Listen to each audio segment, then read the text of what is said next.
Very good afternoon to all my dear viewers. As per the student expectation, I am doing the problem on cash flow statement according to accounting standard 3. So AS3 prakara revised method prakara cash flow statement anna bidisona. This question is 2017 question paper of Rani Chennamma University Belagavi. So Rani Chennamma University Belagavi ಗೆ ಕೇಳಿದಂತ question 15 marks ಗೆ cash flow statement. So ನೋಡೋಣ. Following is the statement of assets and liability of Swati Limited as on 2014 and 15. So the information is given. Particulars note 2014-15. So equity and liability. Share capital in kotara. First year 6,40,000 ide. Second year 7,20,000 ide. Reserve and surplus 2,48,000 and 3,20,000. So total shareholder fund. First year 8,80,000 and second year 10,40,000. So second information is given. Long term borrowing 1,40,000 and 1,28,000 is given. Similarly, current liability, first trade payable 86,000 and second 1 lakh. In that current liability, second one is short term provision 34,000 and 40,000 is given. So ಇವೆರಡನ್ನು ಕೂಡಿಸಬೇಕು ನಾವು.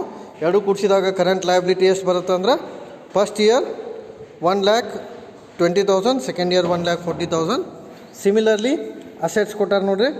Tangible assets 7,36,000 first year, second year 8,48,000.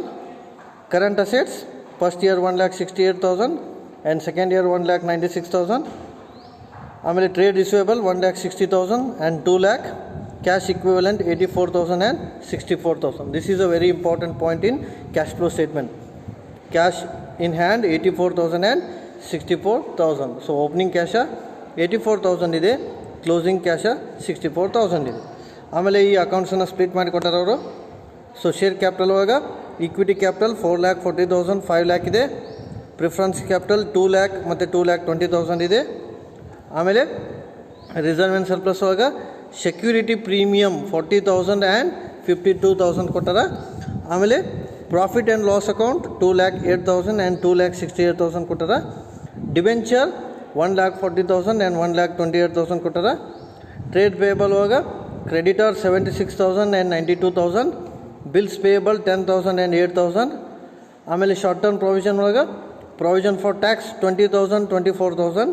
Dividend payable 14,000 and 16,000. ಆಮೇಲೆ tangible asset ಒಳಗೆ machinery 4 lakh ಮತ್ತು 4,60,000 ಇದೆ. Building 3 lakh and 3,52,000. Land 36,000 and 36,000. ಆಮೇಲೆ similarly stock ಇದೆ. Inventory 1,68,000 and 1,96,000. ಆಮೇಲೆ debtors 76,000 76,000.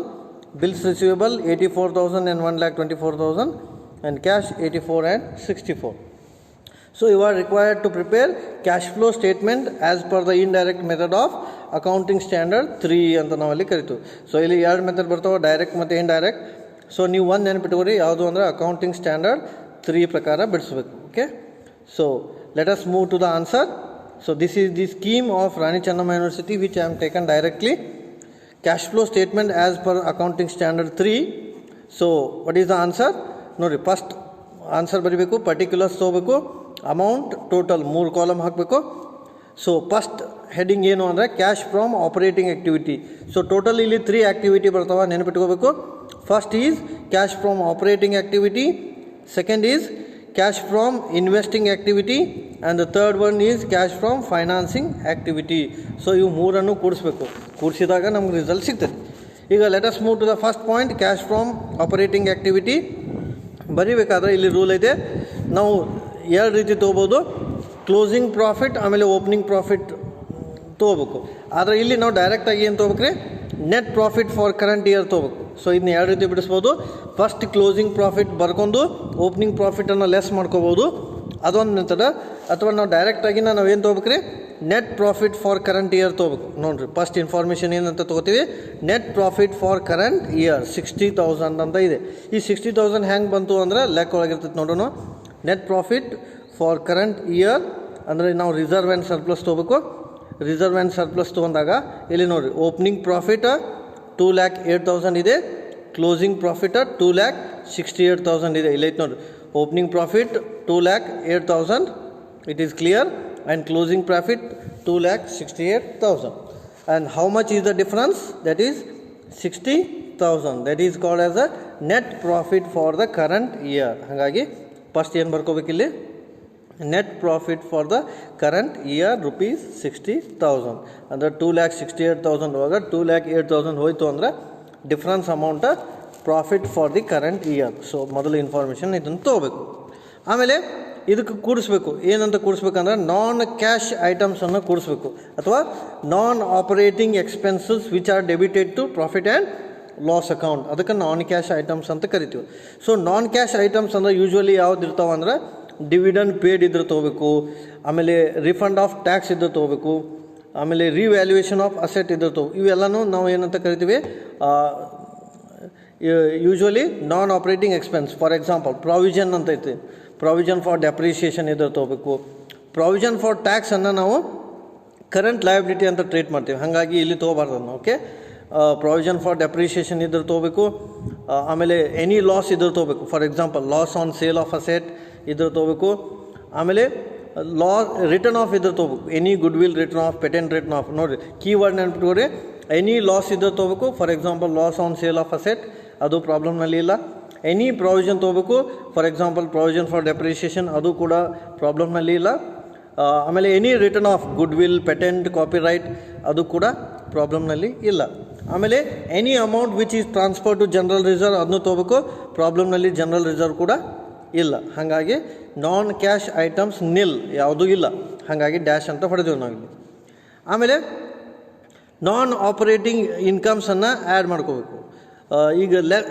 ಏನು ಆ್ಯಡ್ ಮಾಡೀವಿ ರೀ ನಾನ್ ಆಪರೇಟಿಂಗ್ ಎಕ್ಸ್ಪೆನ್ಸನ್ನು ಆ್ಯಡ್ ಮಾಡೀವಿ ನಾನ್ ಆಪರೇಟಿಂಗ್ ಇನ್ಕಮ್ಸನ್ನು ಲೆಸ್ ಮಾಡಬೇಕು ಪ್ರಾಬ್ಲಮ್ನಲ್ಲಿ ನಾನ್ ಆಪರೇಟಿಂಗ್ ಇನ್ಕಮ್ ಕೂಡ ಇಲ್ಲ for example dividend received refund of tax so ಅವೆಲ್ಲ ಇದ್ರೆ ಏನಂತ ತೊಗೋತೀವಿ ನಾವು ರಿವ್ಯಾಲ್ಯೂಯೇಷನ್ ಆಫ್ ಅಸೆಟ್ ಸೊ ಇವೆಲ್ಲ ಏನು ರೀ ನಾನ್ ಆಪರೇಟಿಂಗ್ ಇನ್ಕಮ್ಸ್ ಸೊ ಅದು ಇಲ್ಲ ಹಾಗಾಗಿ ಡೈರೆಕ್ಟ್ ಆನ್ಸರ್ ಏನು ಬರ್ತೈತೆ ರೀ 60,000 ಇದಕ್ಕೆ ನಾವು ಫಂಡ್ ಫ್ರಮ್ ಆಪರೇಷನ್ ಅಂತ ಕರಿತೀವಿ ಫಂಡ್ ಅದ್ರೊಳಗೆ ಆದರೆ ಇಲ್ಲಿ ಏನಂತ ಕರಿಬೇಕು ರೀ operating profit before working capital change ಅಂತ ಬರೀಬೇಕು so according to AS3 what it is called as a operating profit before working capital change so 60,000 ಬಂತು ಈಗ ಆಪರೇಟಿಂಗ್ ಪ್ರಾಫಿಟ್ ಒಳಗೆ ಮತ್ತೆ ಕೂಡಿಸ್ಬೇಕು ಏನು ಕೂಡಿಸ್ಬೇಕು ಅಂದರೆ ಫಾರ್ಮುಲಾ ಐತೆ ನೋಡ್ರಿ increase in current liability and decrease in current asset so increase in current liability and decrease in current asset ಇದ್ರ ತೊಗೋಬೇಕು ಸೊ ಹಂಗಾಗಿ ಇನ್ಕ್ರೀಸ್ ಇನ್ ಕರೆಂಟ್ ಲಯಬಿಲಿಟಿ ಯಾವುದಾವ ನೋಡೋಣ ಫಸ್ಟ್ ಪಾಯಿಂಟಿಗೆ ಕರೆಂಟ್ ಲಯಬಿಲಿಟಿ ಅಂತ ಕೊಟ್ಟಾರ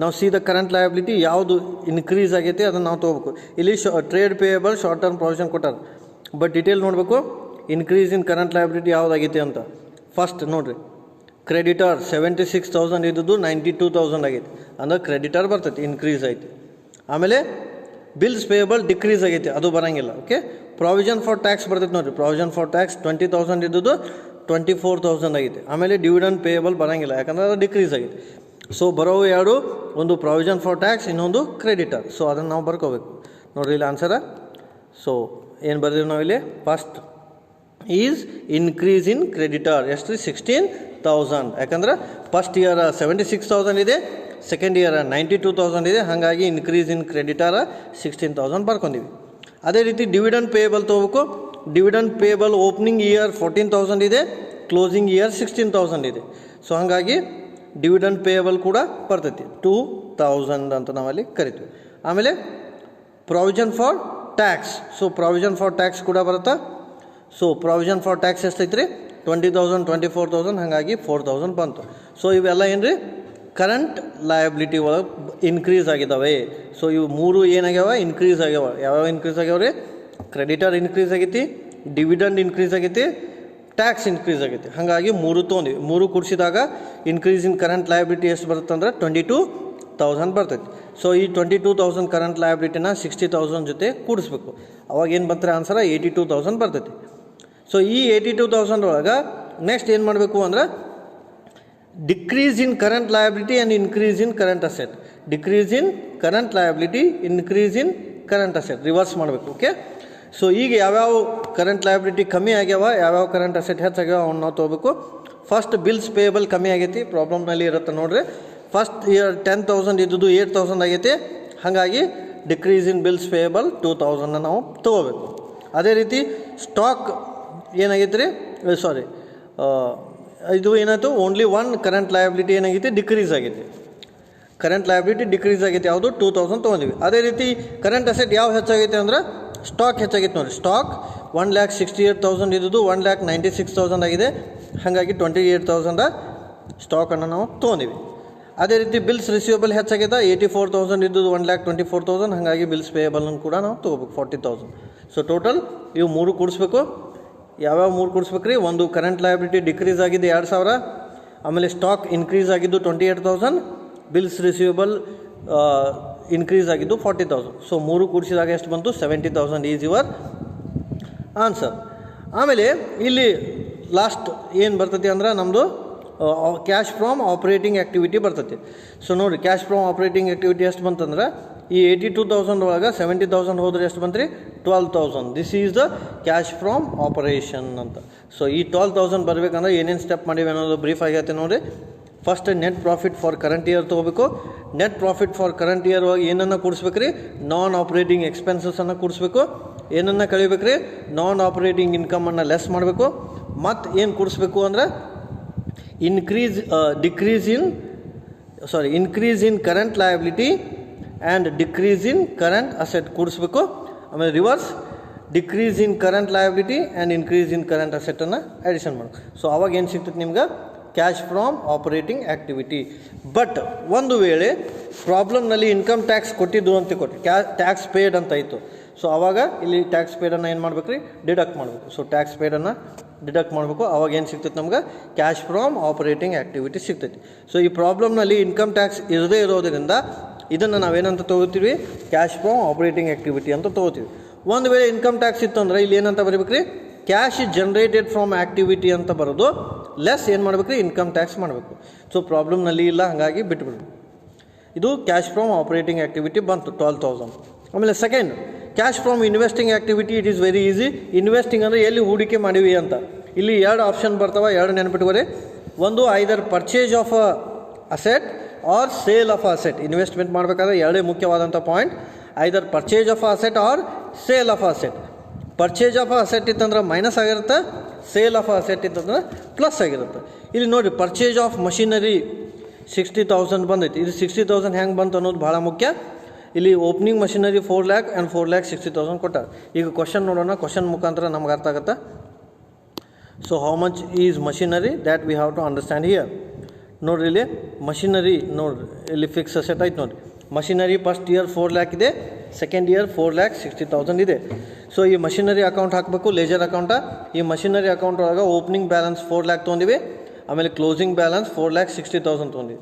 ಒಂದು ವೇಳೆ ಇದಕ್ಕೆ ಡೆಪ್ರಿಷಿಯೇಷನ್ ಇತ್ತಂದ್ರೆ ಬಾಯ್ ಡೆಪ್ರಿಷಿಯೇಷನ್ ಚಾರ್ಜ್ ಮಾಡಬೇಕು. ಒಂದು ವೇಳೆ ಮಷಿನರಿ ಲಾಸ್ ಆಗಿತ್ತಂದ್ರೆ ಬಾಯ್ ಲಾಸ್ ಚಾರ್ಜ್ ಮಾಡಬೇಕು. ಆಮೇಲೆ ಒಂದು ವೇಳೆ ಮಷಿನರಿ ಸೇಲ್ ಆಗಿತ್ತಂದ್ರೆ ಬಾಯ್ ಸೇಲ್ ತೊಗೋಬೇಕು. So difference is called as purchase.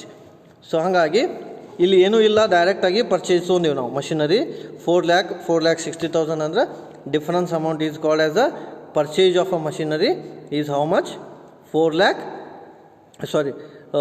Machinery 60,000. ಅಂದರೆ ಇದಕ್ಕೆ ಯಾವುದೂ ಅಡ್ಜಸ್ಟ್ಮೆಂಟ್ ಇಲ್ಲ, ಲೈಕ್ ಡೆಪ್ರಿಷಿಯೇಷನ್, ಲಾಸ್, ಸೇಲ್ ಏನೂ ಇಲ್ಲ, ಹಾಗಾಗಿ ಡೈರೆಕ್ಟ್ ತೊಗೊಂಡಿವಿ 60,000.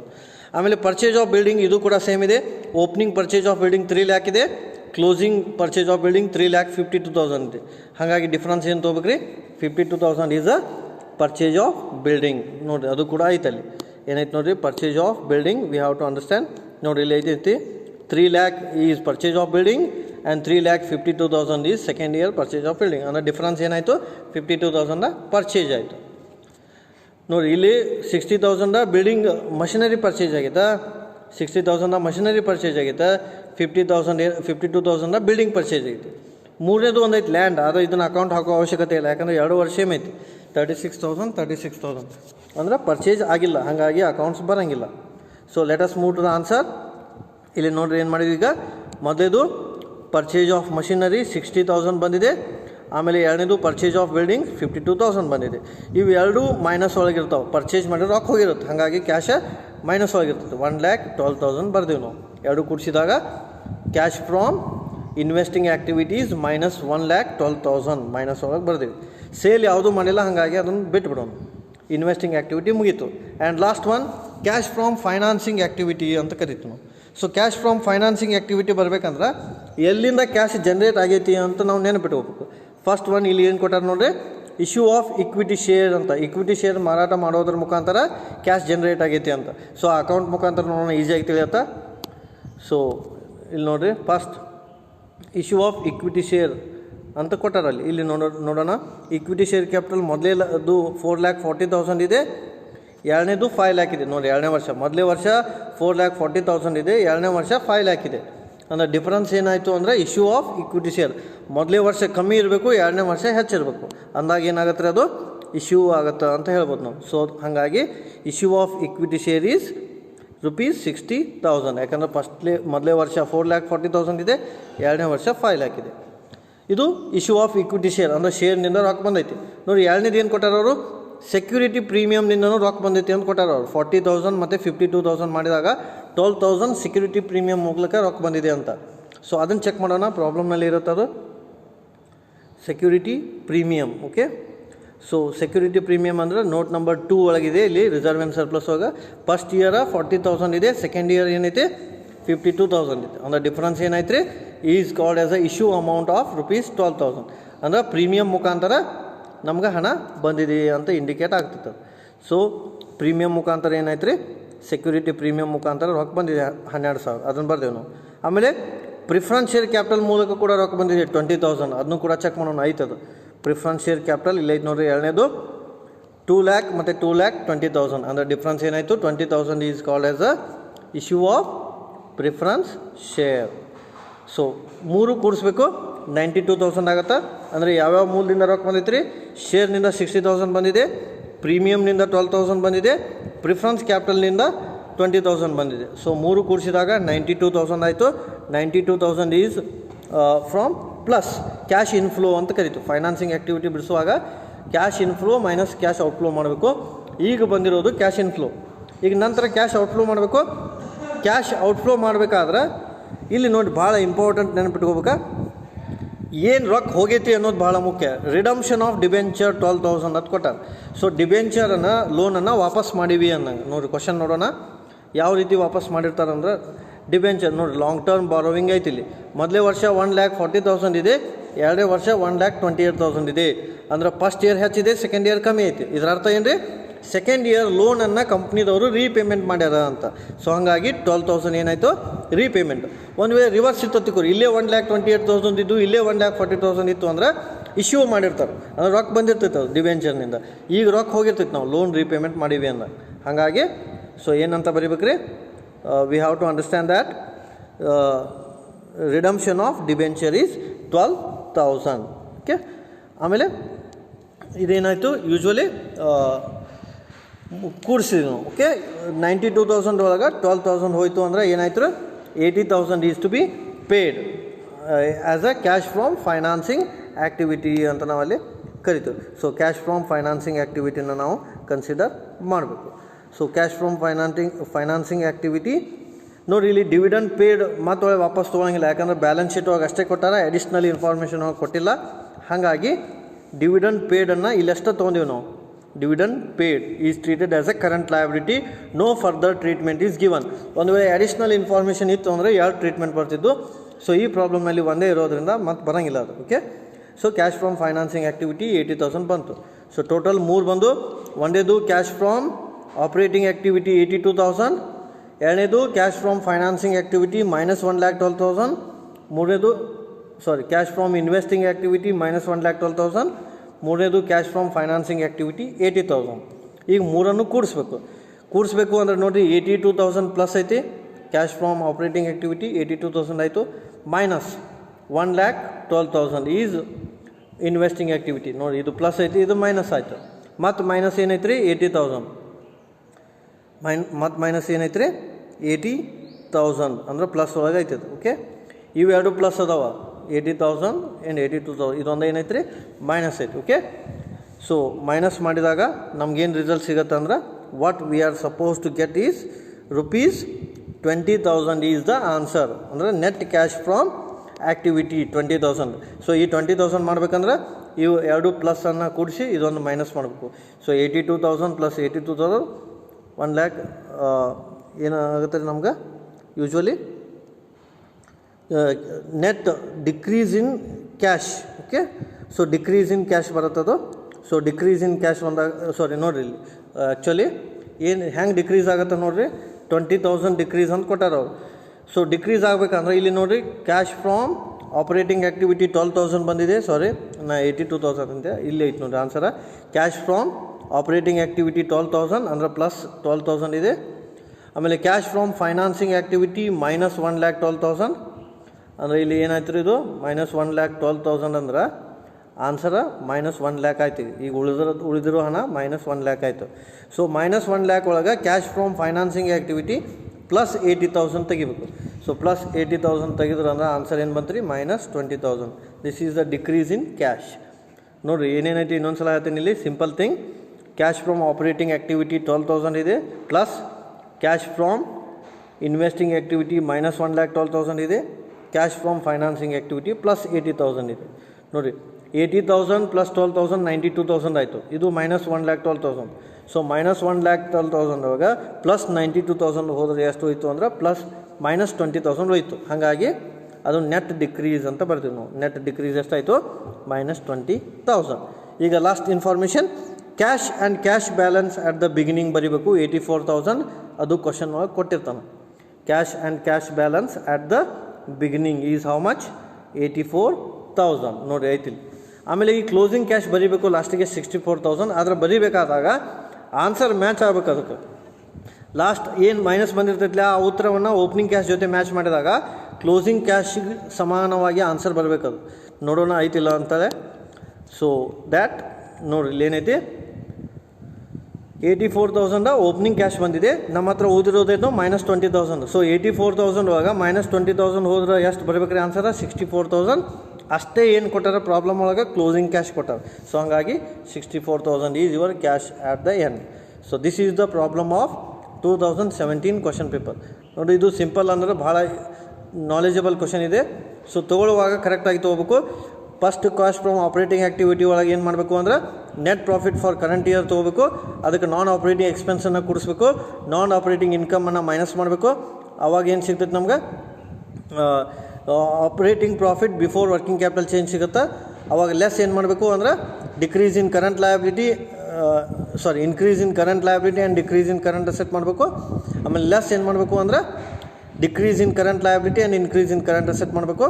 ಅವಾಗ ಬಂದಿರೋದು cash from operating activity. If income tax is there we have to deduct it. ಆಮೇಲೆ ಕ್ಯಾಶ್ ಫ್ರಾಮ್ ಇನ್ವೆಸ್ಟಿಂಗ್ ಆ್ಯಕ್ಟಿವಿಟಿ ಒಳಗೆ ಏನು ಪರ್ಚೇಸ್ ಮಾಡಿರ್ತಾರೋ ಅದನ್ನು ಮೈನಸ್ ಒಳಗೆ ಬರಿತೀವಿ, ಏನು ಸೇಲ್ ಮಾಡಿರ್ತಾರೋ ಅದನ್ನು ಪ್ಲಸ್ ಒಳಗೆ ಬರೆದಿರ್ತೀವಿ. ಸೊ ಪರ್ಚೇಸ್ ಮತ್ತು ಸೇಲ್ ತೊಗೋಬೇಕು. ಆಮೇಲೆ ಲಾಸ್ಟ್ನೇದು ಕ್ಯಾಶ್ ಫ್ರಾಮ್ ಫೈನಾನ್ಸಿಂಗ್ ಆ್ಯಕ್ಟಿವಿಟಿ ಒಳಗೆ 2 ಪಾಯಿಂಟ್ ನೆನಪಿಟ್ಕೊಡಿ. ಒಂದು ಕ್ಯಾಶ್ ಇನ್ಫ್ಲೋ, ಇನ್ನೊಂದು ಕ್ಯಾಶ್ ಔಟ್ಫ್ಲೋ. ಕ್ಯಾಶ್ ಬಂದಿರೋದು ಮತ್ತು ಕ್ಯಾಶ್ ಹೋಗಿರೋದು. ಕ್ಯಾಶ್ ಇನ್ಫ್ಲೋ ಒಳಗೆ ಶೇರ್ನಿಂದ ರೊಕ್ಕ ಬಂದಿರ್ಬೋದು, ಡಿಬೆಂಚರ್ನಿಂದ ಬಂದಿರ್ಬೋದು, ಪ್ರೀಮಿಯಮ್ನಿಂದ ಬಂದಿರ್ಬೋದು. ಕ್ಯಾಶ್ ಔಟ್ಫ್ಲೋ ಅಂದರೆ ಡಿವಿಡೆಂಡ್ ಪೇಡ್ನಿಂದ ಹೋಗಿರ್ಬೋದು.